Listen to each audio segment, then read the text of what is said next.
হাসির রাজা, জ্ঞানের রাজা, রসিক রাজা।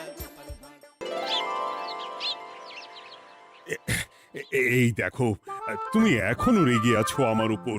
আমার রাগতে বয়ে গেছে আপনার ওপর। তুমি কিছুতেই বুঝছো না, খরচ বাড়ছে।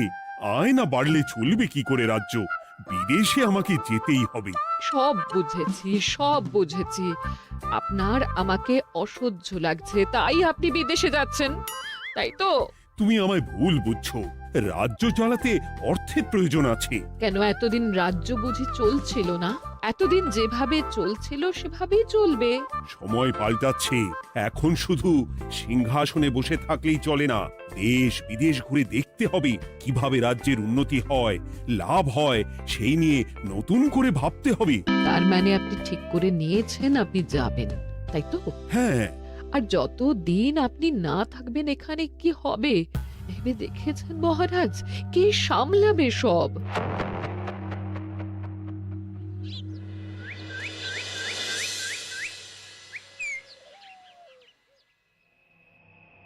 চিঠি?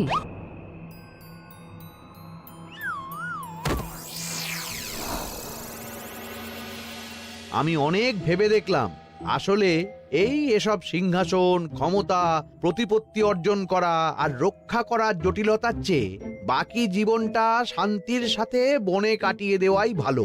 বলছি সবই তো বুঝলাম, কিন্তু এই শান্তিটা কে? মহারাজ সন্ন্যাসী হয়ে গেলেন আর এসব নিয়েও তুমি ভাড়ামি করছো গোপাল? ও মা গো, এবার কি হবে?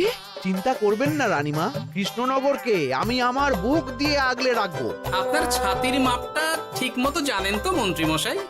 মানে ওই গোটা কৃষ্ণনগরকে কি আপনি আপনার বুকের মধ্যে আগলে রাখতে পারবেন? গোপাল! মার্জনা করবেন মন্ত্রী মশাই। আমি বলছিলাম কি, ওইসব আগলে টাগলে রাখার আগে ওই ভালো করে খুঁজে দেখুন সব। মানে কি বলতে চাইছো কি তুমি? মহারাজকে খুঁজে বার করুন মন্ত্রী মশাই, লোক পাঠান। তিনি হয়তো এখনো বেশি দূর যেতে পারেননি। এটা কিন্তু ঠিক বলেছে গোপাল, তাকে একবার যদি খুঁজে পাই আমরা। আপনি চিন্তা করবেন না রানীমা, আমি এক্ষুনি লোক পাঠাচ্ছি। আর গোপাল, রানীমাকে বিশ্রাম নিতে দাও। যাও এখন, যত সব।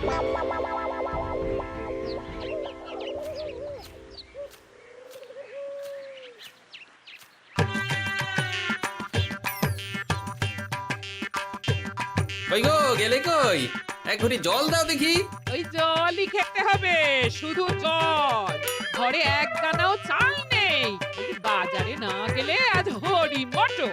রাজ্যে রাজা নেই আর তুমি ঘরে চাল নেই বলে চিল্লামিল্লি করছো, চত্ব সব।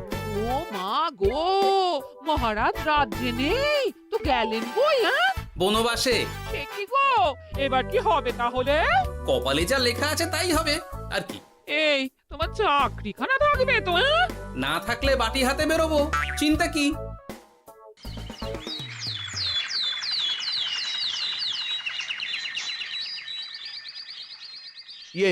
মহারাজ যখন নেই তখন আমি যখন এ রাজ্যের মহামন্ত্রী, তখন আমি এত মানে করার কি আছে মন্ত্রী মশাই? মহারাজ নেই তো কি হয়েছে, রানীমা তো আছেন। আমরা তার কথা মতোই চলব। গোপাল একদম উচিত কথা বলেছে। হ্যাঁ, আমিও তো তাই বলছিলাম। মহারাজ যখন নেই তখন রানীমার নির্দেশ মতোই তো আমাদের সামলাতে হবে সব। কতদিন আর আগলাবে গোপাল? আজ নয় কাল এই শর্মাকেই বসতে হবে এই সিংহাসনে। যতদিন পারি ততদিন তো চেষ্টা করতেই হবে মন্ত্রী মশাই। আপনি যদি চলেন ডালে ডালে, আমি চলি পাতায় পাতায়। রাজা মশাই আছেন? আমি অনেক দূর থেকে আসছি।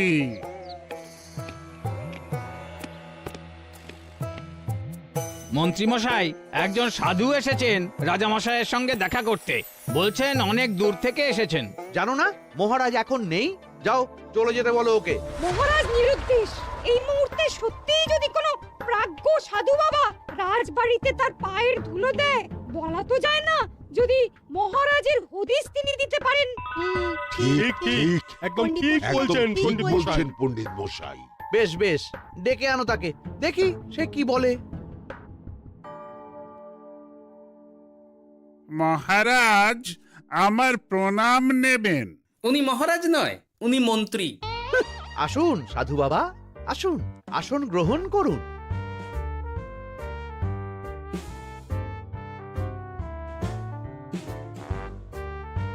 এ কি করলেন সাধু বাবা? এটা তো মহারাজের সিংহাসন। আপনার জন্য আমি অন্য আসনের ব্যবস্থা করে দিচ্ছি, আপনি বরং সেখানে বসুন। ওহ, রাজাই যখন নেই তখন তাঁর সিংহাসনে বসতে ক্ষতি কি? আপনি কি করে জানলেন মহারাজ নেই? বুঝলে না, সাধু বাবা যে অন্তর্যামী গোপাল। এবার কি হবে? উনি যদি বলে দেন মহারাজ কোথায় আছেন, তাহলে তো আমার আর বাবা পণ্ডিত মশাই, আগেই ওরকম হামলে পড়বেন না। আচ্ছা, আপনি যদি অন্তর্যামী হন, বলুন তো আমাদের রাজা মশাই কোথায় গেছেন? জবর জটা কালো চুলে দে না মা অতীত বলেন। বুম! মহারাজ বনবাসে গেছেন। এটা যখন বলেছেন সাধু বাবা, তাহলে মহারাজ এখন কোথায় আছেন সেটাও নিশ্চয়ই আপনি বলে দিতে পারবেন। গোপাল, সব বিষয়ে নাক গলিও না তো তুমি। ঠিক ঠিক আছে, রাজা মশাইকে নিয়ে চিন্তা হওয়া তো খুবই স্বাভাবিক, কিন্তু গোপাল, রাজা মশাই বনবাসে গেছেন, তাকে আর সংসার মায়ায় বাঁধা ঠিক কাজ হবে না। এ আপনি কি বলছেন সাধু বাবা? মহারাজ না থাকলে রাজ্য চলবে কেমন করে? নতুন রাজা নির্বাচন করতে হবে। এই তো খেলা জমে গেছে, একে দিয়েই কাজ হবে মনে হচ্ছে। সাধু বাবা, এসব নিয়ে নয় পরে আলোচনা করা যাবে। এই কে আছো? সাধু বাবার পা ধুইয়ে দাও ভালো করে। না, বিষয়টা ঠিক সুবিধের মনে হচ্ছে না। আহা মন্ত্রী, করেছ কি? আমি সাধু মানুষ, এত খেতে পারি কি? ও বললে হবে না সাধু বাবা, আপনার জন্য নিজে দাঁড়িয়ে থেকে মহারাজের খাস হালুই করকে দিয়ে রাঁধিয়েছি সব। দেখুন না একটু, অমৃত অমৃত। বেশ বেশ, এত করে বলছো যখন, বাহ বাহ, চমৎকার চমৎকার। আমি জানি তো যে এমন খাবার আপনি আগে কখনো খাননি। তা বটে বটে, ভেবেছিলাম কটা দিন বিশ্রাম নিয়ে চলে যাব। এখন দেখছি যা আদর আতিথেয়তা শুরু করেছো তোমরা, তাতে তো মাস কয়েক কাটিয়ে না গেলে আমারই লোকসান হবে। থাকুন না, থাকুন, যতদিন ইচ্ছা থাকুন। আমার ইচ্ছা অনুযায়ী সব চললে তো ওই গোপালের জায়গায় আপনাকেই সবার মহারথী করে রেখে দিতাম চিরকাল। এসব কি বলছো মন্ত্রী? কেন, পরিকল্পনাটা মন্দ নাকি? আমি হব এই রাজ্যের নতুন রাজা, আর আপনি হবেন আমার রাজসভার প্রধান মহারথী। বটে, কাজটা খুব একটা কঠিন না। মহারাজ বনবাসে, আর আপনি নিজেই তো বললেন তাকে ফিরিয়ে আনাও ঠিক হবে না। তাহলে তা বলেছি, কিন্তু বাকি অন্যান্য সভাসদেরা আছে, তারা তো। আরে ছাড়ুন তো ওদের কথা। আকাশে হাত ছড়িয়ে আর একবার মন্ত্র পড়ে নেবেন, বলবেন এই রাজ্যের রাজা হওয়ার ক্ষমতা একমাত্র আমার মধ্যেই আছে। ব্যাস, সবাই মানতে বাধ্য। তারপর আমার একটা হিল্লে হয়ে গেলে আপনারটার ব্যবস্থাও আমি করে দেব, বুঝলেন? বুঝলাম, একেবারে জলের মতো পরিষ্কার। ব্যাস, কালই তাহলে কাজ শুরু করে দিন। বেশি দেরি করে তো লাভ নেই। বলা তো যায় না, মহারাজের যদি রানীমার জন্য মন কেমন করে, রাজ্যে ফিরে আসে, ওসব হওয়ার আগেই সেরে ফেলতে হবে সব কাজ। রাজা হওয়ার খুব তাড়া দেখছি তোমার মন্ত্রী। ওপরে ওঠার ইচ্ছা কার না থাকে বলুন তো সাধু বাবা? আর মাত্র কটা দিনের অপেক্ষা, ব্যাস, তারপরেই এই সিংহাসনের মালিক হব আমি।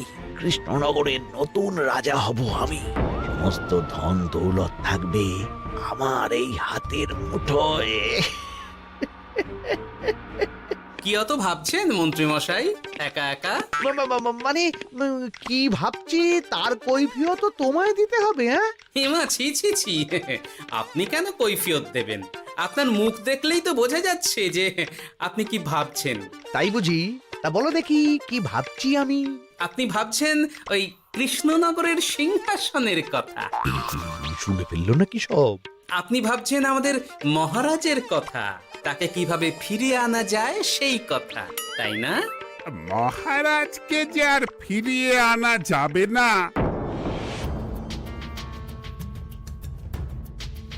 সে কথা তো আগেই বলেছি।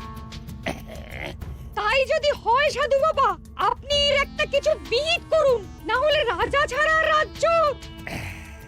ঠিক বলেছ, রাজা রাজ্য, নুন ছাড়া তরকারি, আলো ছাড়া দিন, জল ছাড়া জীবনের মতো। তাই যত দ্রুত সম্ভব নতুন রাজা নিয়োগ করা দরকার। কিন্তু এ বিষয়ে সিদ্ধান্ত নেওয়ার আগে রানীমার সাথে কথা বলা জরুরি। তার চেয়েও জরুরি একটা কাজ আগে করা দরকার। কিসের কথা বলছেন মন্ত্রী মশাই? গোপালের বহিষ্কার। এ আপনি কি বলছেন মন্ত্রী মশাই? একে রাজা মশাই, তার মধ্যে গোপালের মতো বিচক্ষণ মানুষকে রাজসভা থেকে বহিষ্কার করলে তো রাজ্যেরই ক্ষতি। এটাই হচ্ছে সমস্যা। এই কক্ষে যার যেটা কাজ নয় সে সেটা নিয়ে বেশি চিন্তিত। তুমি বিজ্ঞানে মন দাও, রাজকাজ আমার দায়িত্ব। তাহলে এরকম সিদ্ধান্ত নেওয়ার আগে সবার সাথে আলোচনা করা দরকার। কোনো দরকার নেই, আমি যা বলেছি তাই হবে। রাজ্যের ব্যয়ভার বাড়ছে, এই মুহূর্তে কোনো ভাঁড়কে অযথা বেতন দিয়ে পোষার কোনো মানে হয় না। তাই গোপালেরও কাল থেকে রাজসভায় আসার কোনো দরকার নেই। সবই আমি বুঝতে পারছি মন্ত্রী মশাই। বেশ, আপনি যখন বলছেন, এই আমার শেষ দিন রাজসভায়, চলি সবাই, ভালো থাকবেন।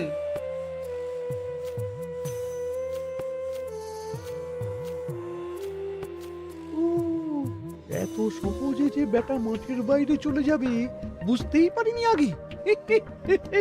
এবার আমার আর সিংহাসনের মাঝে নেই কোনো বাধা, নেই কোনো কাটা। তুমি চিন্তা করো না, আমি নিজে মন্ত্রীর সাথে কথা বলবো। না না রানীমা, সেসবের দরকার নেই।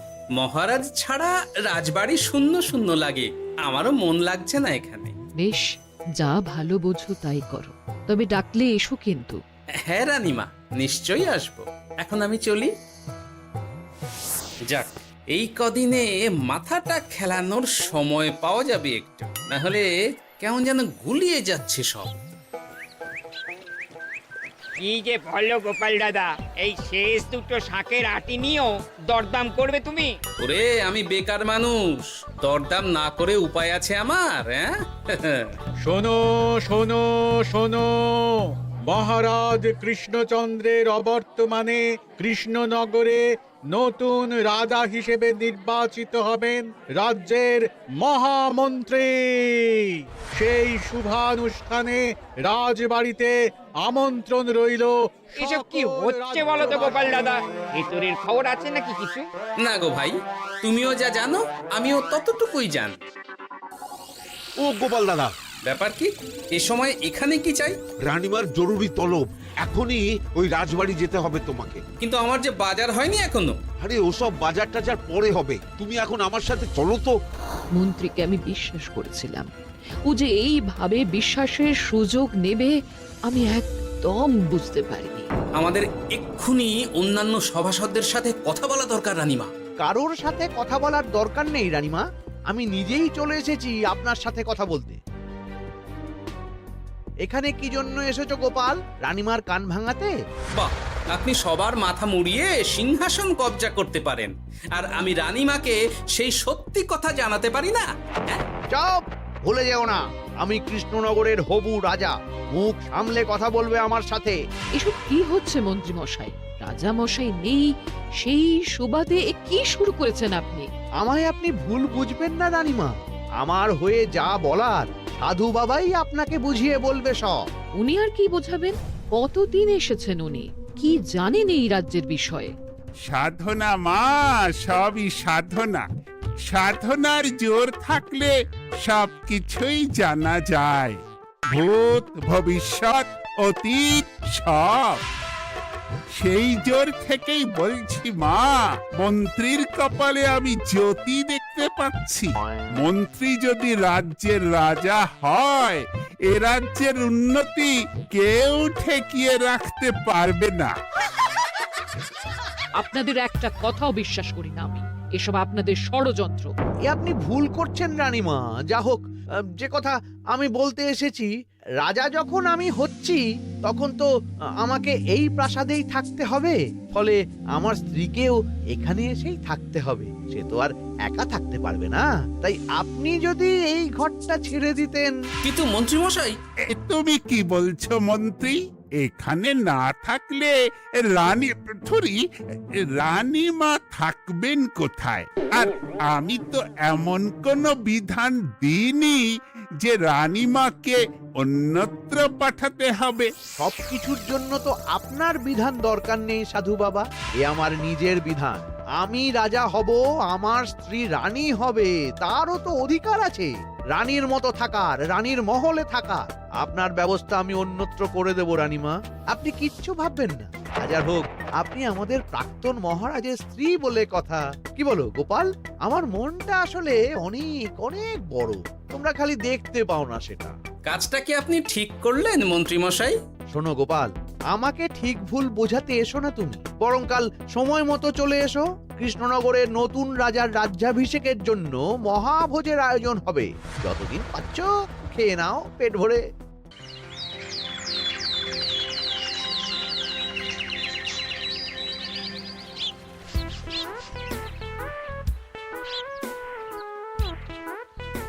আরে এগুলো আবার কি পরে আছে এখানে? কি এ তো মহারাজের পোশাক, এখানে এসব কি করে এলো? তাহলে কি মহারাজ? না না না, হিসেবটা কেমন যেন ওলট পালট হয়ে যাচ্ছে। সময় তো হয়ে গেল, নতুন মহারাজকে ডাকুন এবার। এসে গেছি, এসে গেছি। আসুন মন্ত্রী মশাই, আসুন। মুকুট নিয়ে দাঁড়িয়ে আছি আপনার মাথায় পরাবো বলে। সাধু বাবা, এবার মহারাজ বলা অভ্যাস করুন। মহারাজ। মহারাজের হদিশ পাওয়া গেছে মন্ত্রীমশাই, মহারাজের হদিশ পাওয়া গেছে। এই কি স্বপ্নের কথা? মহারাজের হদিশ পাওয়া গেছে মানে কোথায় মহারাজ? না না, মহারাজ না, মহারাজের পোশাক পরে আছে পুকুরের ধারে। আমার মনে হয় তিনি ওই পুকুরে ডুব দিয়ে নিরুদ্দেশ হয়ে গেছেন। ও তাই বলো? তা বেশ তো, প্রাক্তন রাজার জন্য না হয় কিছুক্ষণ নীরবতা পালন করে নেব আমরা, ব্যাস। এ আপনি কি বলছেন মন্ত্রী মশাই? মহারাজ সত্যি ওই পুকুরে ডুব দিয়েছেন কিনা সেটা তো তুলিয়ে দেখা দরকার একবার। সেসব হবে আমি রাজা হওয়ার পর। নিন সাধু বাবা, মুকুট পরান। কিন্তু মন্ত্রীমশাই, আরো একটা দুঃসংবাদ আছে যে। ও আবার কিসের দুঃসংবাদ?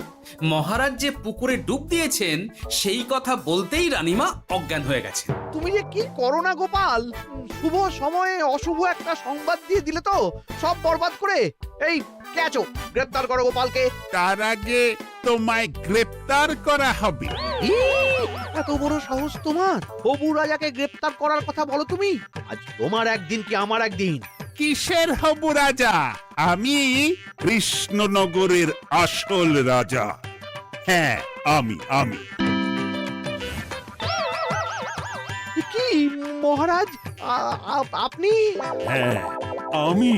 অনেক দিন ধরে তো তোমার বাড়বাড়ন্ত দেখলাম, আজকে খেলা শেষ। কিন্তু গোপাল, রানী কোথায়? কেমন আছে সে? এক্ষুনি তার কাছে আমাকে নিয়ে চলো। রানীমা ভালোই আছে মহারাজ, কিচ্ছু হয়নি তার। কিন্তু তুমি যে বললে রানী অজ্ঞান হয়ে গেছে। এটুকু মিছে কথা না বললে যে আপনার লুকোচুরি খেলাটা এত সহজে শেষ হতো না মহারাজ। লুকোচুরি বটে, কিন্তু তুমি বুঝলে কি করে এত সব? প্রথম সন্দেহটা হলো যখন রানীমাকে অন্যত্র রাখার কথা বলতেই আপনি বিচলিত হয়ে উঠলেন, তখন। তারপর পুকুর পাড়ে আপনার পোশাক। ব্যাস এটুকুই, আর কিছু নয়। আর প্রথম দিন রাজসভায় এসেই সোজা সিংহাসনে চড়ে বসা, ব্যাস। একে একে 2 আর 2 এ 2 4 করে ফেললাম। তারপর মনে হলো রানীমার প্রতি টান ফিরিয়ে আনতে পারে আপনাকে আপনার আসল রূপে। তাই এই মিছে কথা। অধমের অপরাধ মার্জনা করবেন মহারাজ। গোপাল, তোমার তুলনা নেই। কিন্তু মহারাজ, আপনি কেন এই ছদ্মবেশ নিয়েছিলেন তার আসল উদ্দেশ্যটা কিন্তু এখনো আমার কাছে পরিষ্কার হয়নি পুরোটা। আসলে আমি পরীক্ষা করছিলাম, বুঝলে, কিসের পরীক্ষা মহারাজ?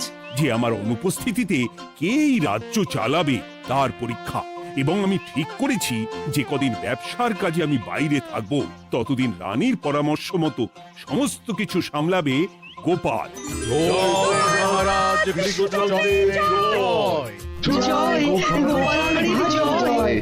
আর আমি মহারাজ?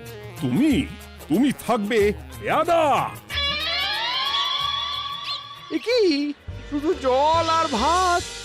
আগেই বলেছিলাম বেশি বেরো না, বেরো না, রাজা হবেন। এখন খাও খাও, জল ভাত খাও। চেষ্টায় তুমিও আমাকে ভুল বুঝলে গিন্নি।